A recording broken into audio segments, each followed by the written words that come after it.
and I'm the board chair of the KACE. We are especially pleased and honored to have such distinguished elected officers for today's event. I'd like to express my deep appreciation to your precious time and presence tonight. As you know, town hall meeting is a forum and opportunity for us to meet with our local and national elected officials to discuss our most important issues and concerns. In a nutshell, this is what democracy looks like and how democracy works. Last year, for example, KACE sponsored a town hall meeting in New Jersey with the state senators and assembly members. We raised an issue of undocumented immigrants not being able to apply for nail specialist licenses due to their lack of immigration status. 8 months later, guess what happened? Working closely with the Korean American Nail Shop Owners Association, the New Jersey legislators passed the bill, and Governor Murphy signed it into the law that allows undocumented immigrants to apply for not only nail specialist licenses, but also professional licenses, including accountants, lawyers, and doctors. You may applaud for our collaborative works.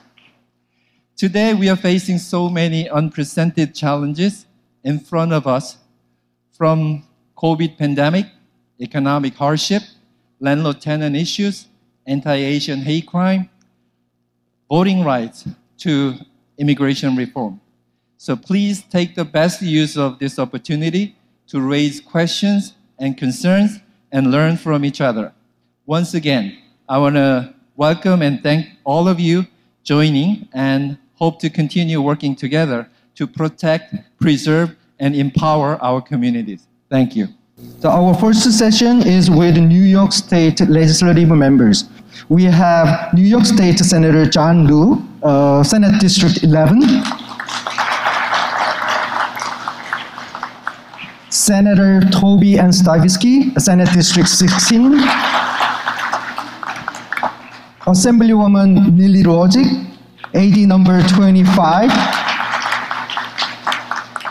Assemblyman Edward Braunstein, District 26, as well as we have Assemblyman Ron Kim, District 40, joining with Zoom here.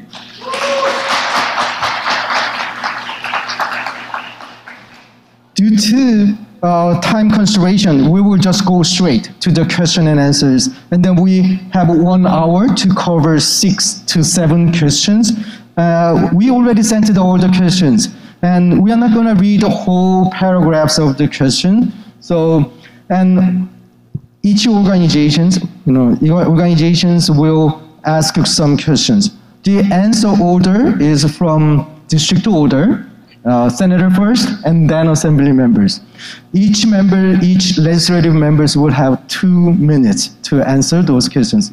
We have 6 questions, 1 hour. It will be really hard to cover all the questions. So, when you answer the questions, we have a timekeeper here. Yeah, she will show you that's 30 seconds left and time's up in the middle.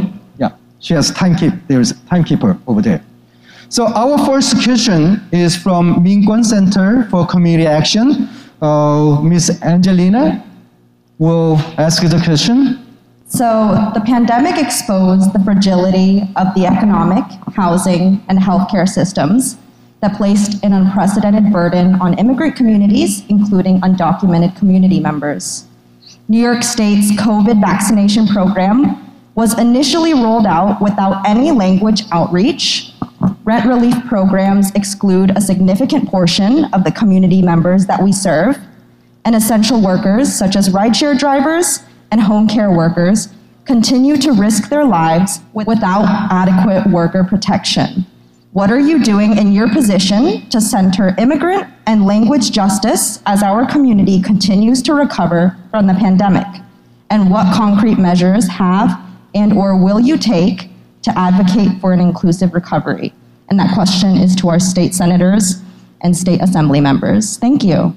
And I want to thank the Korean American Community Empowerment for putting together another fabulous forum for our community and with our representatives. I'm proud to represent this area and this 11th district.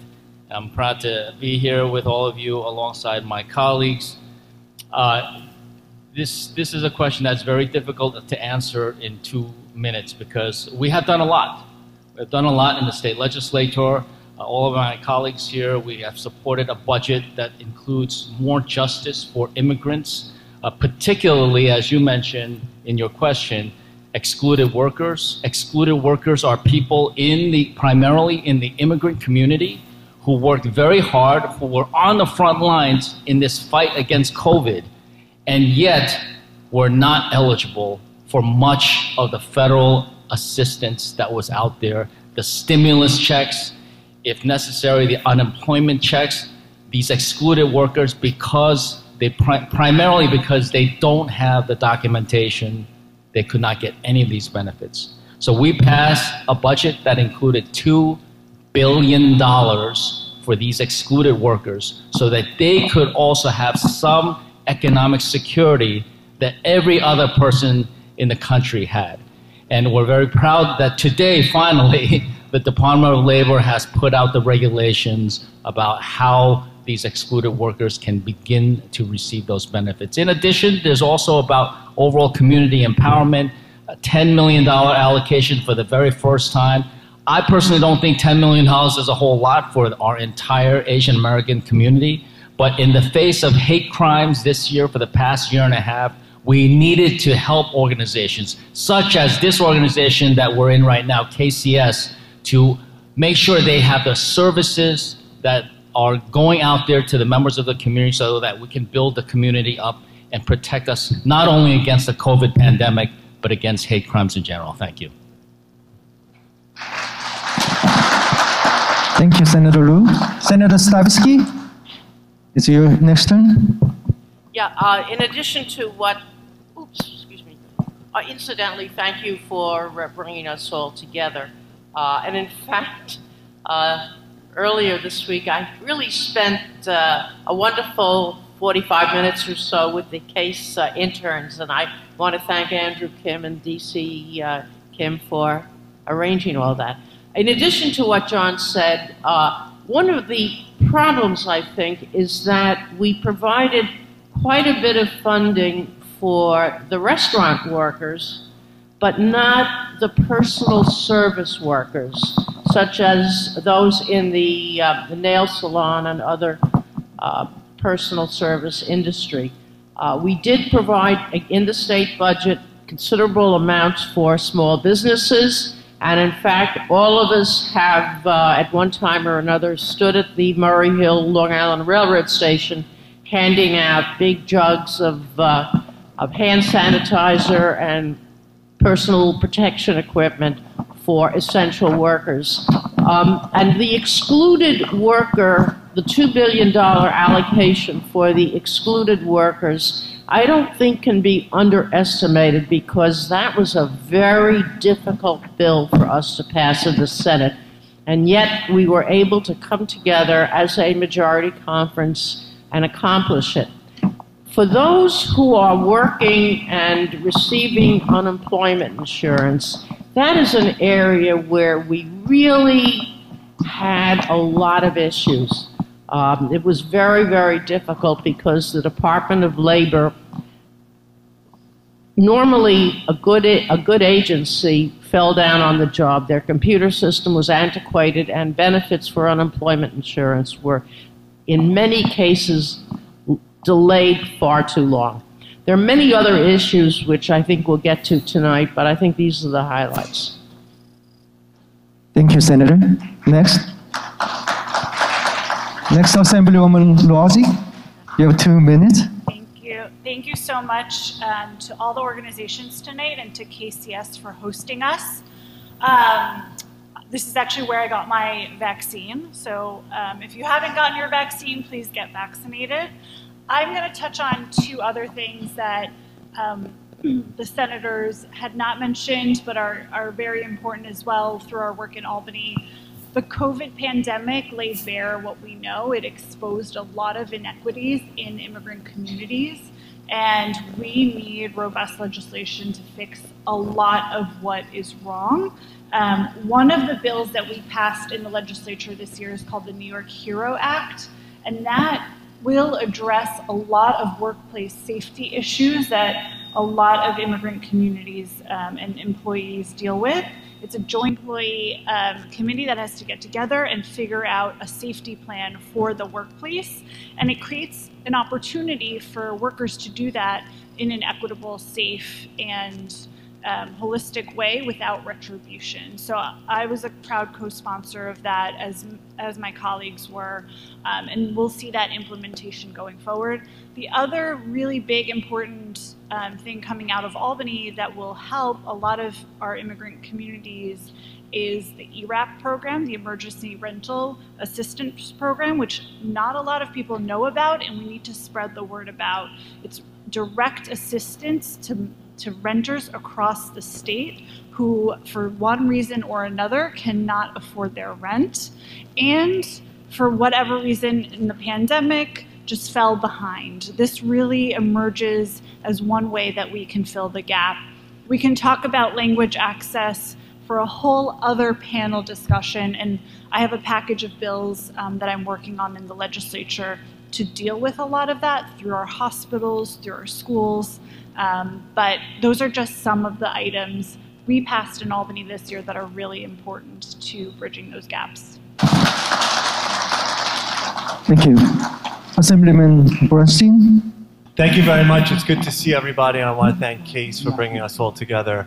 I also want to thank KCS for being such a great neighbor. I see Linda Lee in the back. It's good to see our presumptive Democratic nominee for the council race, the Democratic nominee. Let's give Linda a round of applause.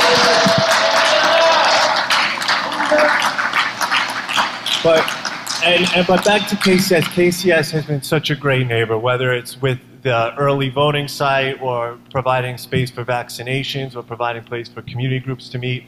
We are so grateful to have KCS in the community, so thank you very much. One of the issues that was mentioned by Min권cen터 was the issue about rideshare companies and people who work for Uber. And the problem is that those workers are considered independent contractors rather than employees. And that means that they're not eligible for workers' compensation and things like paid family leave.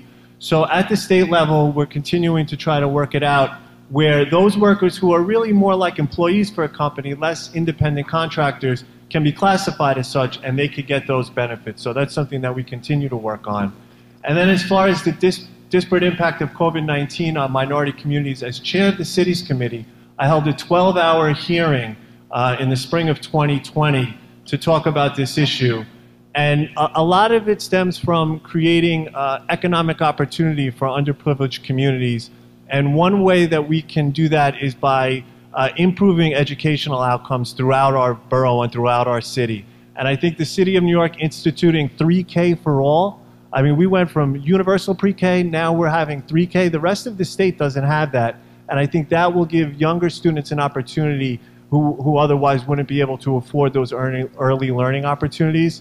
And there's other things we've done in education that maybe I could get to later, but my time is up. So once again, it's an honor to be here, and I look forward to the rest of the program. Thank you.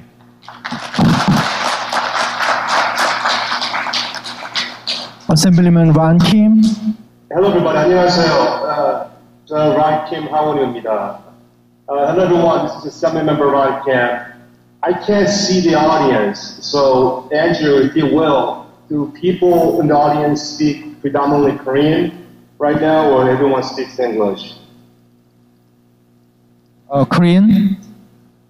Korean, okay. 여러분 안녕하십니까? 저 란킨 하원의원이고 지금 오늘 같이 듣고 싶었는데 지금 제가 거의 다 6개월 전에 사고가 나가지고 지금 발이 많이 다쳐 있습니다. 지금 제 발이 지금 보이시면은 수술해가지고 지금 모는 집에 있어가지고 같이 만나고 싶어도 지금 못 만날지만 미안해 죄송하지만은 한 4개월, 5개월 있으면은 100% 도와주고 이제 같이 만날 수 있을 겁니다. 오늘 지금 KCS하고 다른 조직들이 이렇게 중요한 타운홀 미팅을 우리 정치인들이랑 한 걸 너무 중요한 미팅이라고 생각합니다. 지금 코로나 바이러스 호흡에 대해서 지금 경제가 진짜 어렵고 진짜 어떻게 빨리 도와주고 우리 어른들, 노인들, 커뮤니티를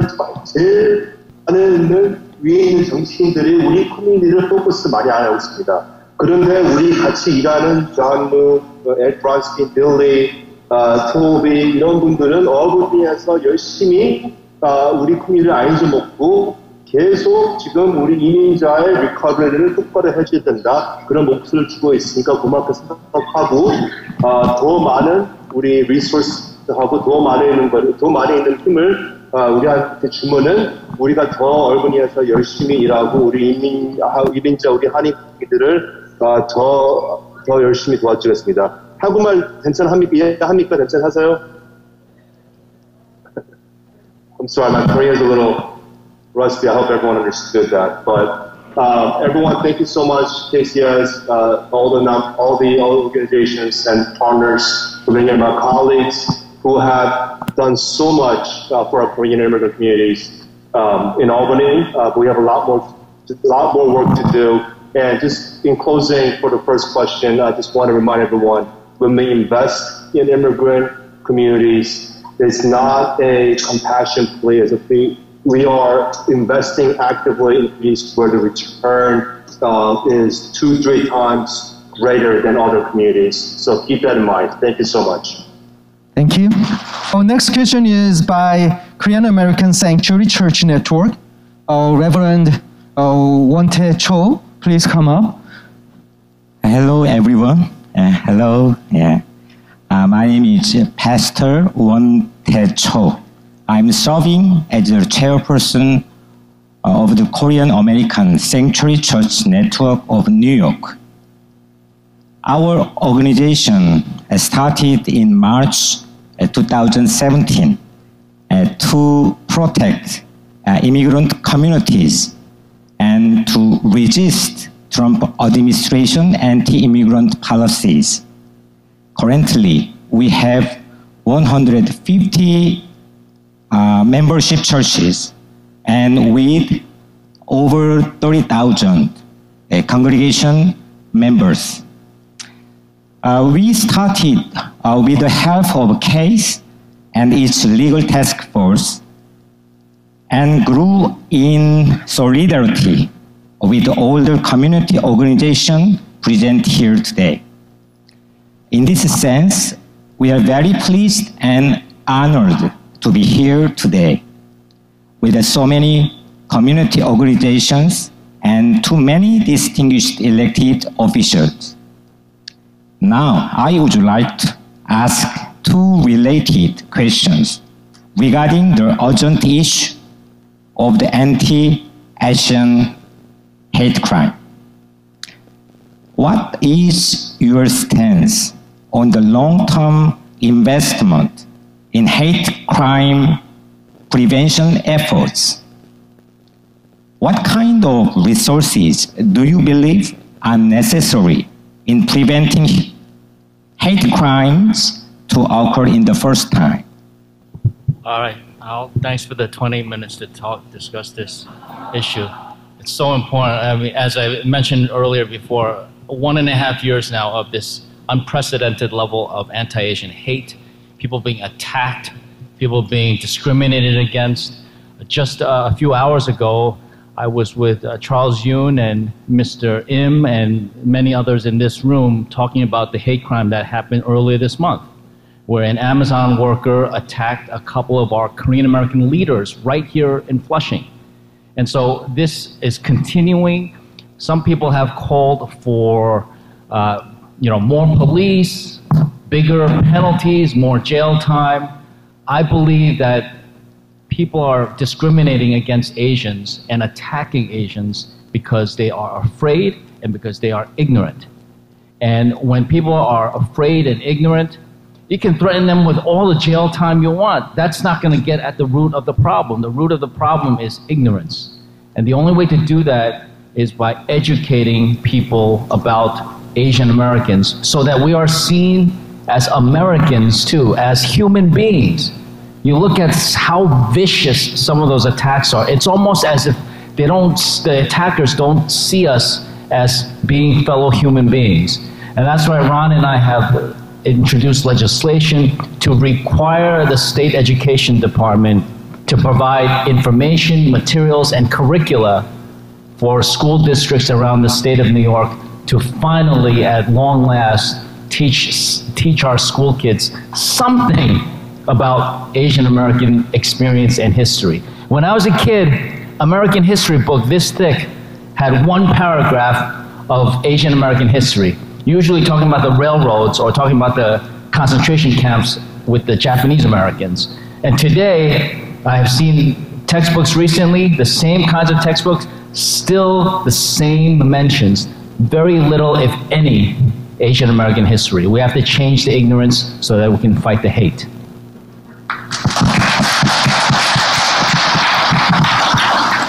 Assemblyman Ron Kim, you have 2 minutes to talk about the Asian American hate crime. Yeah, I'm very proud to sponsor the bill with Senator John Liu to bring curriculum, an Asian American curriculum to the state of New York. My colleagues in the Assembly have also sponsored and support this piece of legislation as well. I agree with everything that the Senator has said. I also would like to add that we need to, in order to fix the hatred and violence that's brewing in Black and brown communities and underserved communities all across this country, we also need to invest directly in those communities. We need to be an ally to them when things are better, things are on the up. You know, we need to improve the social conditions that brew the violence, that allow people to dehumanize others and treat others as if they don't belong in this country. That kind of sentiment is complicated, it's complex. Yes, we need to educate. Yes, we need to reach out to them neighborhood by neighborhood, but we also need to invest in housing, education, and a number of things to improve the social conditions where they can wake up and feel like if they work hard enough, they also have a chance at being successful in this country. Right now, there are way too many Black and brown men in this country who feel like no matter how hard they work, they could never beat that person born on third base in this country, and that's not good enough. And my colleagues and I will continue to work on the long-term solutions to root out the violence in our communities. Thank you. In another lifetime, I was a high school social studies teacher, so I can attest to what John describes as our methods of teaching inadequate. And I am a co-sponsor of that legislation.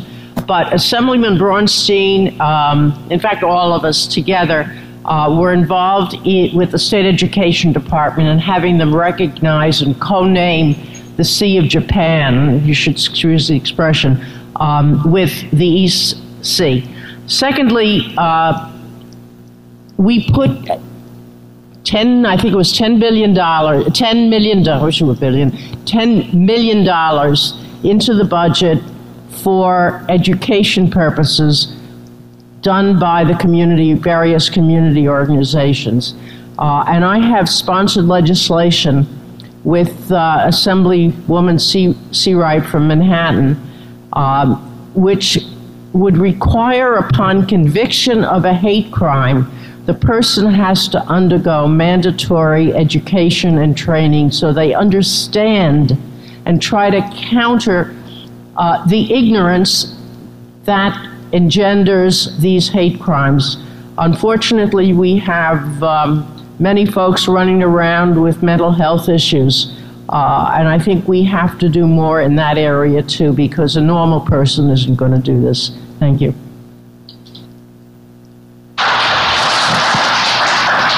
Assemblywoman Rozic? Yeah, you have 2 minutes. So I agree with everything that has been said. We need long-term recognition and long-term solutions in order to combat what is unprecedented levels of hate crimes in the Asian American community, but also in the Jewish community as well. I stand here as an ally devoted to that mission and ready to support organizations working to that endeavor. We no longer have the luxury of just standing by. We have to act. We have to be allies. We have to be change makers. And so I'm committed to doing that.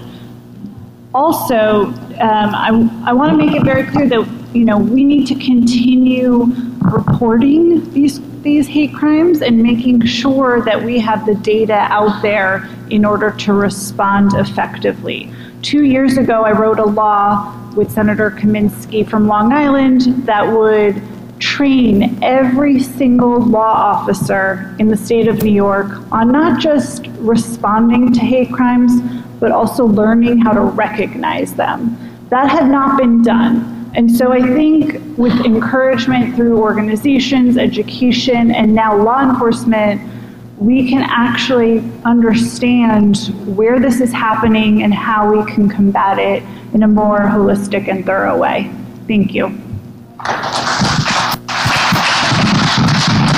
Senator Braunstein. Thank you very much. And I too am a co-sponsor of Assemblymember Kim's bill. And when we get back in January, we can strategize about how to get more sponsors and push the leadership to move that bill along with Senator Liu. One thing that I think would be we need to continue to do with the Asian hate crime is continue to be vocal and to speak out and not be silent about it. And I think it's important that members of the non-Asian community are vigilant to speak out against it when they see anti-Asian rhetoric on social media, or if they're socializing with people and they hear them saying things that are anti-Asian, to let them know that you don't agree. That is not acceptable. That is not the norm. We cannot allow that kind of rhetoric to be normalized. We have to let people know, not in sometimes a confrontational way, but sometimes just an educating way, to let them know, no, that's not how we feel, that's wrong. And I think if more and more people in their private lives, instead of just shying away from speaking up, but spoke out against it, especially on social media, people would realize that the way they think or whatever they taught is not normal, and we can combat it that way. So as far as moving forward, I think it's something we must continue to gather, we must continue to rally, and we must continue to be vocal that this spate of Asian hate in our country is absolutely unacceptable, and we're not going to be silent until it stops. Thank you. Thank you so much for your kind answer. I will see you and support for you and with good memory of your answer. Thank you so much.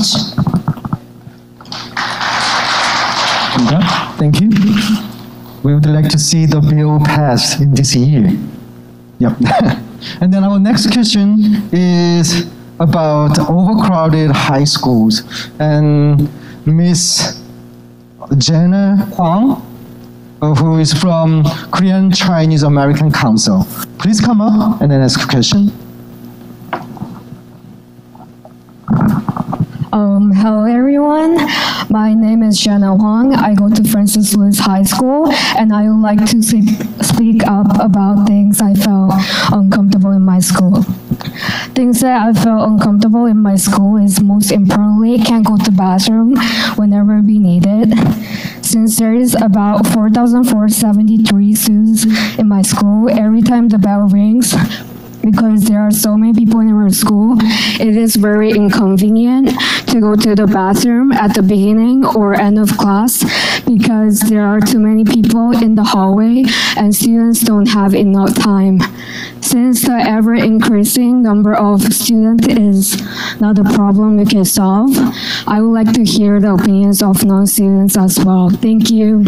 Honestly, it's been a problem since 100 years ago when I was in high school. The schools were crowded, you got the bathroom, you got the kids smoking in the bathrooms, you get doing all sorts of things. And you're right, the bathroom is not your house. So we need to have better ways to treat students and better facilities in schools. I can't tell you that we can immediately build more schools. One of the problems in our area in Northeast Queens is that there's no location for a high school. People want more high schools, but they don't want it near their house.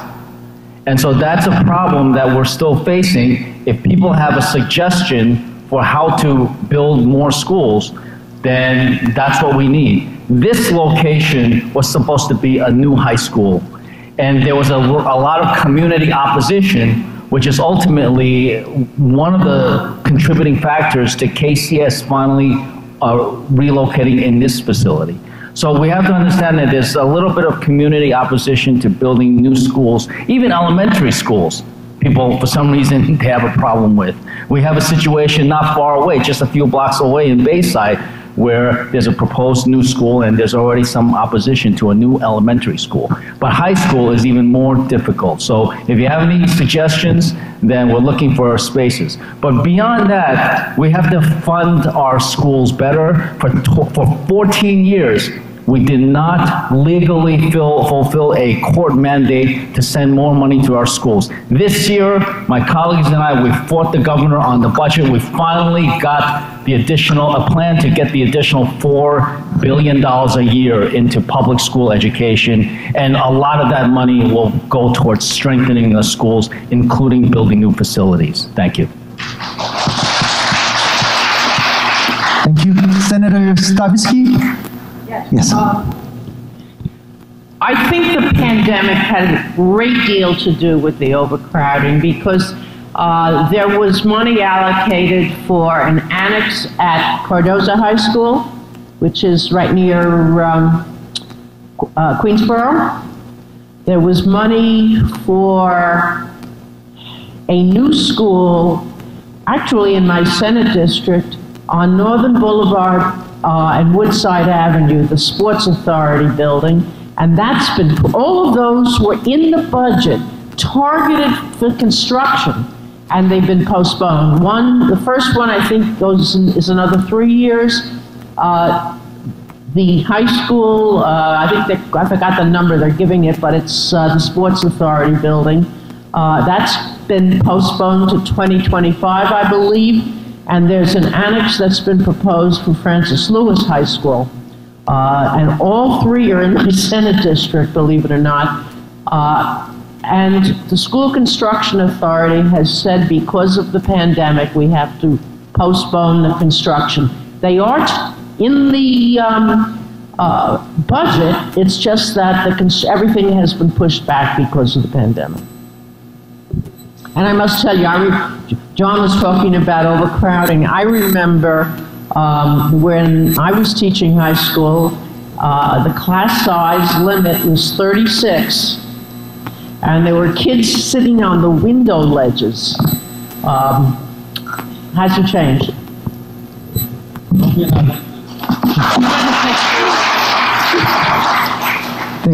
A little apart, but the same high school. And we were very proud to attend a couple of weeks ago a groundbreaking for a science research, many millions of dollars donated by a member of the class of 1952 for a science research center for high school students at Bronx Science.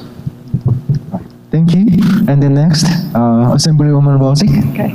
I also want to say that overcrowding also happened when I went to high school. It was a little after that. Yeah, that was last year. I want to say that, look, you're 100% right. You know, our bathroom facilities, our infrastructure, the physical plants of our high schools throughout the city, not just in Eastern Queens, are really old and they need updating. You are 100% right. You need to keep advocating and keep raising your voice because it's not only an issue at Franny Lou, at Cardozo, but it also happens at schools like my alma mater at Townsend Harris High School. We just need to keep updating our infrastructure and, to Senator Liu's point, building new schools where and when possible. I think that if you have specific issues, like I had many students come to me and say, you know, we have lunch at 10 o'clock in the morning. That to me is unacceptable. You probably have that because at Franny Lou you have shifts, right?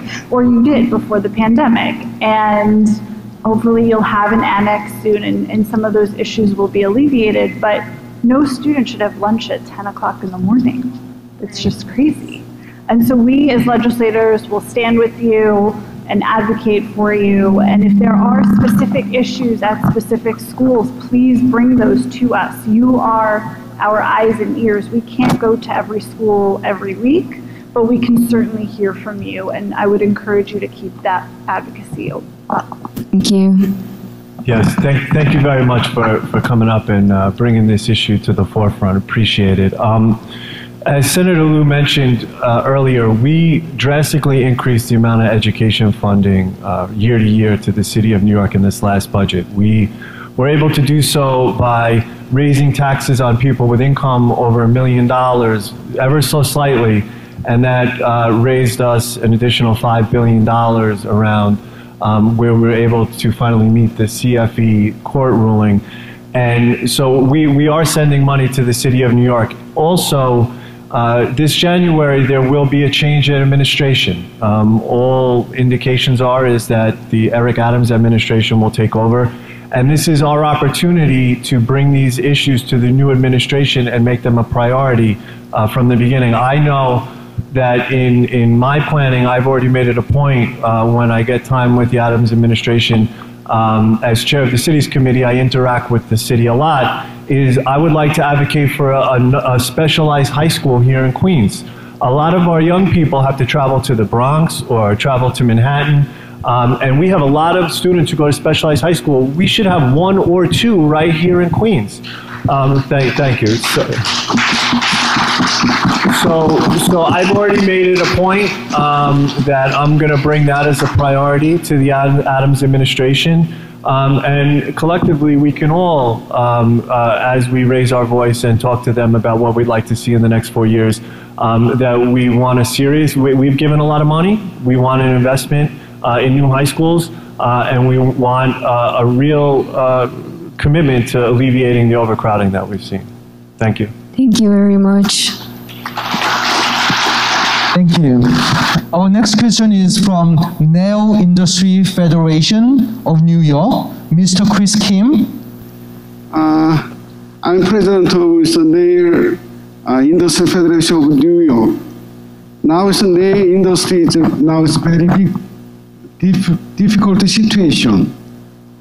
For pandemic period, we have too much loss, and many salons don't pay the rent fee until now.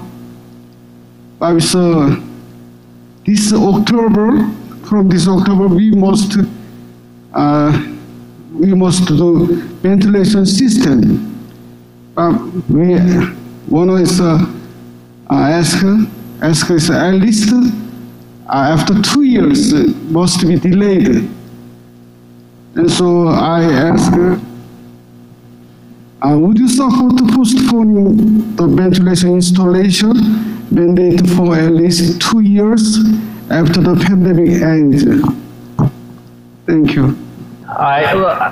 This is a difficult question. I mean, I understand that the nail salon owners have hurt very badly from this COVID, and in fact, many of them are not going to survive, and they've already laid out a great deal of money.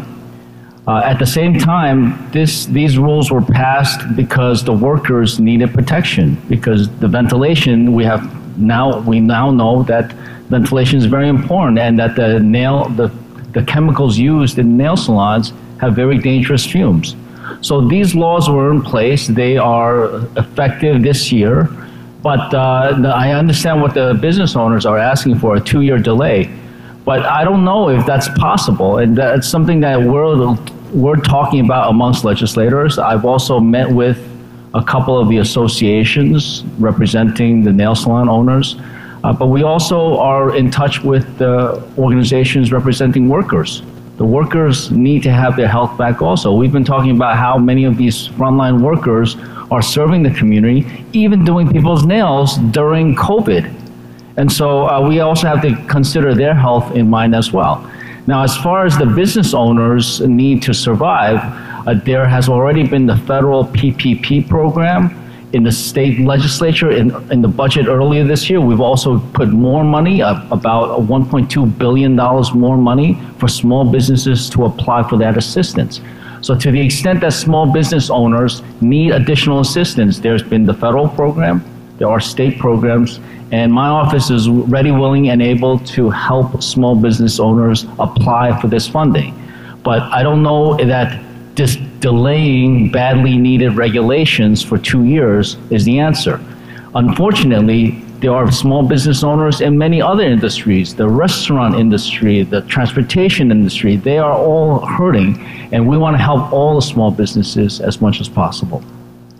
This is a very difficult question, as Senator Liu just outlined. A number of years ago, the issue came up with regard to the dry cleaners. And at that time, there was a movement to, it turns out the federal government has preempted the state's role, but there was a movement to require changing their equipment not to use some of the toxic chemicals that they use. And I had suggested the state could step in with a tax credit. And I think that's something we can certainly take a look at if we can help in that respect by providing tax incentives to the small business people. But safety and health concerns have to be considered. Interestingly, this is not really in response to that question, but I was curious about the licensure of nail salon workers. So I went online the other day, and apparently you are licensed by the New York State Secretary of State for 4 years. And what I was looking for is whether it was language accessible for people, speakers of other languages, and I'm delighted to say that it was. Business pandemic recovery program that Senator Liu mentioned, because I think it could be very helpful.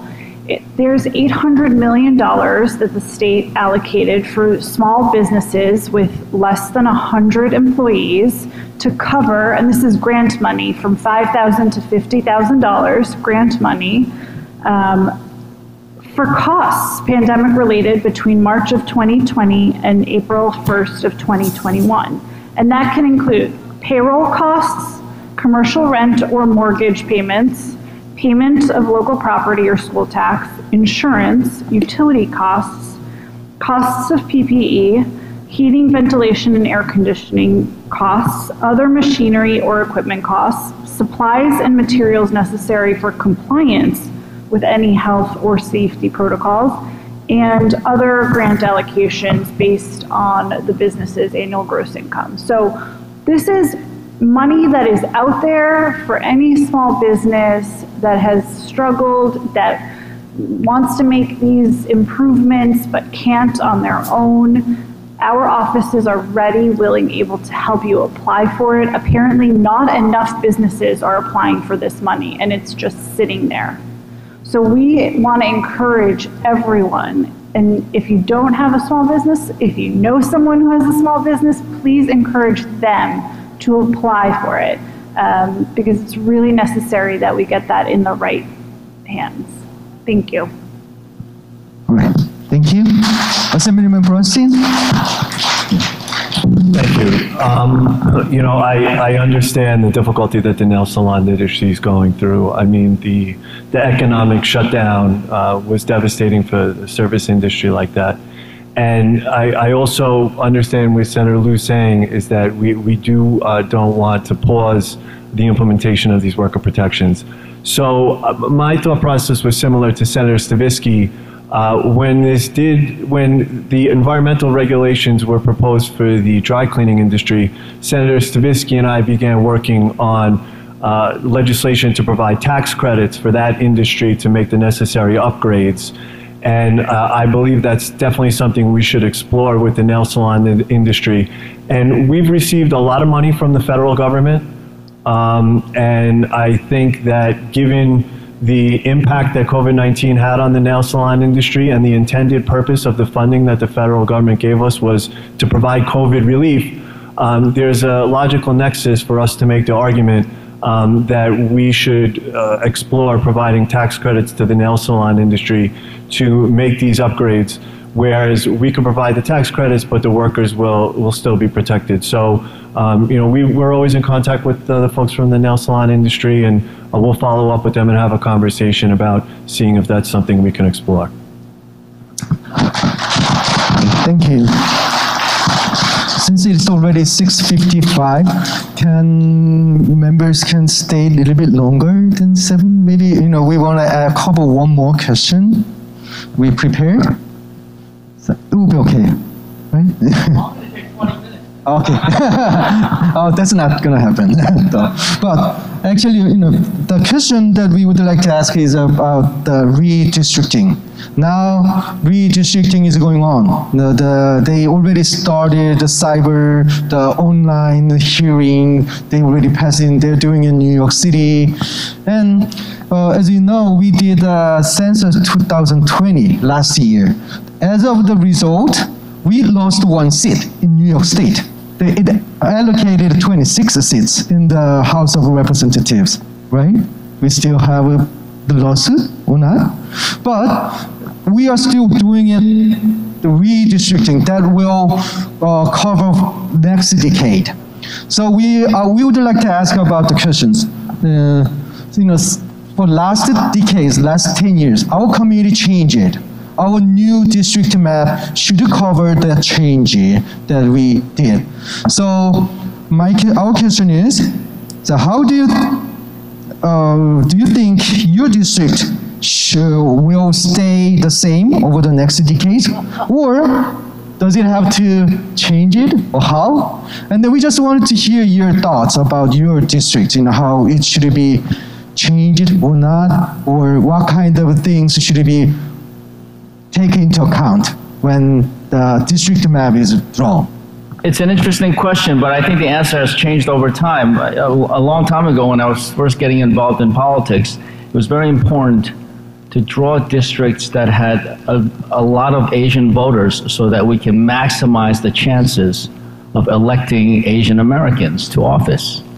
And that is still somewhat true. Just a few weeks ago, I had a meeting with the Asian American Coalition for Redistricting right here in the meeting room down the hallway. And again, it is to maximize a true representation. We don't have nearly enough state representatives or city representatives representing the Asian American community. Now, my district itself, my district is shaped weirdly along with Toby's. This was what the Republicans did to us 10 years ago. If you ask me my district, it's probably not going to change that much just because I'm surrounded by water on, 2 sides in the Nassau County border. And so I'm already pushed up against the Nassau border and the water on the north. So it probably can't change that much. It's still going to include most of Whitestone and Bayside and Little Neck, Douglaston, all the areas that there are more Asian American voters in. But I do want to say that I said before, the answer has changed over time, because 30 years ago when we were looking at this, we had no representatives.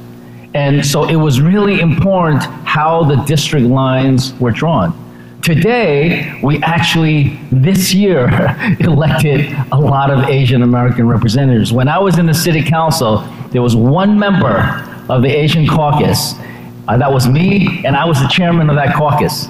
And I said, Asians should have 5, maybe even 6 members of the Asian caucus in the city council. Well, based on your participation, your voting, this year's election in the Democratic primary, we now have 6 Asian Americans who I know are going to win the general election. And there's going to be a fight to see who is going to be the chairperson of the Asian American Caucus. And not only that, we have not only one Korean American for the first time elected to the city council, we have two. Linda, of course, Linda Lee, and Julie Won, both of whom I proudly supported in the Democratic primary. And so we are getting representation, and part of the reason is because we now have second and third generationers, and they're running for office, and it doesn't matter what district they're coming from. They could run from any district in the city, or for that matter in the state, and they have a very strong chance of winning. So I think redistricting is important, but you know, my district can't change that much, and I think that, you know, in the future, it's just the nature of the election dynamics. This year we had tremendous victories, and it had nothing to do with redistricting. Thank you. Okay. Okay. Thank you. Senator Stavisky, do you have any? I was elected in November of 1999. And believe it or not, similar situation, I was the first woman from Queens elected to the New York State Senate. The first one in... Now, we now have two. That's it. Senator Ramos and I are the only two. In fact, our districts abut each other. We had nothing to do with the drawing of these lines. Nothing. And in fact, the Democratic conference 10 years ago went to court, wasted money on a lawyer because I knew we couldn't win that case, but we did try to argue that the districts were not contiguous and compact, and they did violate the Voting Rights Acts. Hopefully that's going to change. I have no idea what my district is going to look like. None at all. The first hearings were held this past week, I think. They were done virtually. They were in Queens. That's one of, I think it's 8 regional hearings that are going to be held throughout the state by the Independent Redistricting Commission. This was passed, I think it was in 2012, a constitutional amendment requiring that it be done independently in a nonpartisan way. I wish I could say it were nonpartisan. It's not. It's really bipartisan. It's being done by the 2 major parties. They are holding hearings, and we'll have to see what transpires. But they do have to present district lines by September 15th, I believe. And it's a complicated process, but the bottom line is that we have to have lines in place by, I believe it's January 15th of next year, so that petitions can go out and the election process can proceed, because there's going to be a primary in June of next year, I think it's June 28th, for both federal and state. And let's not forget that members of Congress are included in this redistricting. We will lose a seat in Congress, and that could have so easily been avoided if more people had answered the census, because the redistricting is based on the census numbers. And if another 400 or 500 people in the state had answered the questions on the census form, we would not have lost this one seat. They don't know, I don't think, what's going to happen, and we'll just have to listen to what the people are testifying, try to do the best we can. Okay, thank you. And for your information, we lost one seat over 89 people, 89 residents, only 89. More people go to Francis Lewis High School than how many people didn't fill out the census. Yeah. So I want to agree with my colleagues. We have very little say in what will be an independent redistricting.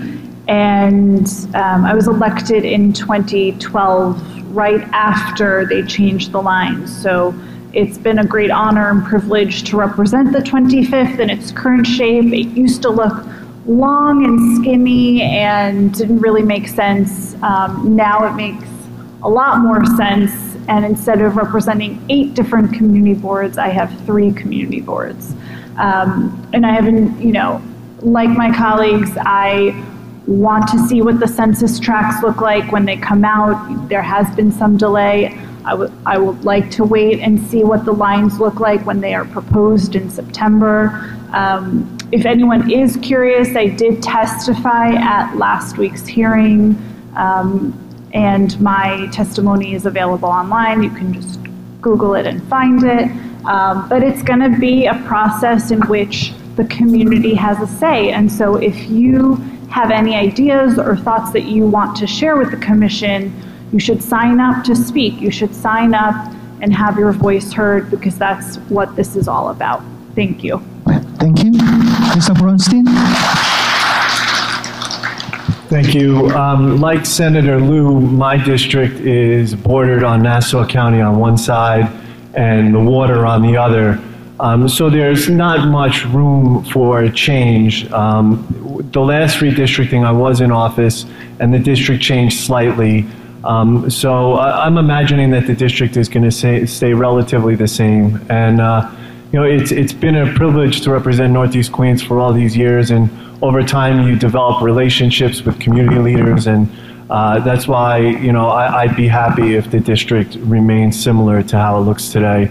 And being that this is our last question, I just want to thank everybody who organized this event. It's a great opportunity to come see everybody, especially in person. It's nice not to be talking to people in a Zoom box every once in a while. And I really appreciate the opportunity to be here, so thank you. Thank you. Actually, we were trying to give you the closing comments, but you already did. But is there anyone who wanted to deliver the last comments, closing comments? Yeah, give me 20 minutes here. I just want to say thank you to KACE. Last year, we were not able to have this forum, but this year, I'm happy to see that this forum is continuing once again. Thank you to my old, he is old now, my old friend. They call him DC now. I always call him Donchan, but now his name is DC. I've known Donchan since all his hair was black, and now it's all white. So Donchan, thank you very much to you and your staff. I know I'll be meeting with your interns in a couple of weeks, so looking forward to having a very difficult session with these very hardworking and inquisitive interns. And I want to thank the entire community, including our Korean governor, Charles Yoon, the 한인회 회장, for coming today. And let's continue the dialogue. We have a lot of work to do. Thank you. Yeah. Senator Stavisky, you have any comments, closing comments? Let me also echo what Senator Liu has said about bringing everybody together, because we are one community, and I am proud to represent so many people who have chosen to come here. I am a New Yorker by birth, but so many people are New Yorkers by choice, and we thank you for making that decision, because you enrich our community in so many ways. I do look forward to continuing our relationship, and I thank the voters who were kind enough to support my candidacy in the past, and we'll have to see what next year brings, but let me too thank Mr. Kim's, but also let me wish Mr. Im, who, can I tell how many years? 97. Amazing. And I hope we come together and celebrate 98. Thank you. Thank you. Assemblywoman Rozic? I will just say, It is so great to see everyone in person. I want to echo everything that has been said. Thank you so much to all of the organizations for bringing us together. It's great to see everyone in person. And again, stay safe, wear a mask, get vaccinated. Thank you. You're done, right? So we sincerely thank you for attending this meeting. And this concludes our first session of our town hall meeting. And then, state officials can leave, or you are free to stay to meet a congressman too. Right.